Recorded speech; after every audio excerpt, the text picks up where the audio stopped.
To every breadwinner listening, hear this with strength and clarity.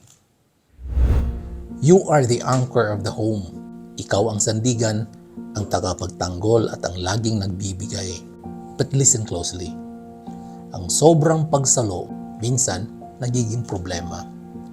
We help because we love. Kapag sila'y kinapos, ikaw ang takbuhan. Kapag sila'y nadapa, ikaw ang tagabuhat. But every time you fix everything, you silently teach them they don't need to stand anymore. Bakit pa sila tatayo kung alam naman nilang laging may sasalo sa kanila? Real love is not about providing, it is preparing. Minsan, ang tunay na malasakit ay ang hayaan silang maramdaman ang bigat ng sarili nilang desisyon.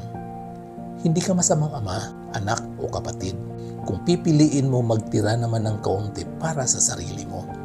You are not abandoning them, you are honoring them with the dignity of their own struggle. Let go of the guilt, draw the line. Because a man who carries everyone but forgets himself will eventually fall and will take all of them down with him.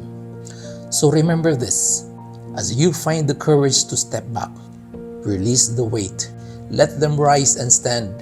True love is trust, not a constant helping hand. Hindi ka nagkulang, hindi ka naging malamig. Nagbibigay ka ng lakas at hindi lang salaping bitbit. Ang pag-asa'y hindi dapat sa'yo lang inaasa. Paan nila'y turuang tumibay at tumindig ng kusa. Ang tunay na malakas, di habang buhay nagpapakarga. Turuan mo silang dalhin ang sarili nilang dala.